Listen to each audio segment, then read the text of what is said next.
qui est Salisu El Hadj Salisu Diobo Kaiba. Je suis le président du conseil d'administration de Autisme Togo, Merveille et Mystère, pour dire la TMM. Au niveau des États-Unis ici, je suis membre de Autism Speaks, Volunteer Advocacy Ambassadors pour l'État de New Jersey. Moi particulièrement, mon premier fils, il a 17 ans actuellement, il a eu son diagnostic pour le TSA depuis qu'il avait 2 ans. Donc on fait tout pour pouvoir pousser les autorités à voter les lois, pour pouvoir donner une vie meilleure à toutes ces personnes qui ont le trouble du spectre de l'autisme. C'est sûr qu'il y a beaucoup de personnes dans notre pays qui souffrent du TSA et il y a des familles qui sont en train de subir, pour ne pas dire de vivre les mêmes cauchemars. Que c'est un cauchemar. Et c'est sûr qu'on a tout fait pour mener les démarches, pour pouvoir mettre en place la TMM, Autisme Togo, Merveille et Mystère. C'est une association qui regroupe les parents et les spécialistes et qui luttent pour une vie meilleure de tous ces gens-là qui ont le trouble du spectre de l'autisme. L'autisme, ce n'est pas une maladie. Ce n'est pas une maladie. Ce n'est pas une maladie.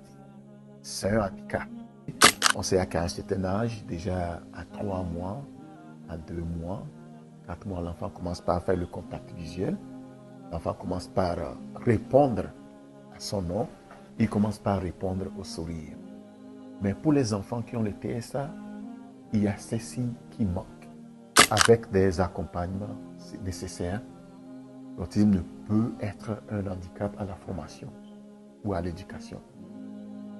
Nous avons des compagnies, tenez-vous bien, il y a des compagnies qui ne recrutent que les individus qui ont le TSA. Allahu Akbar. Les parents qui ont les enfants, ou bien qui ont des individus qui ont le trouble du spectre de l'autisme, tenez-vous bien, le stress qu'ils ont au quotidien, ce stress dépasse celui des soldats qui sont au front et qui se battent.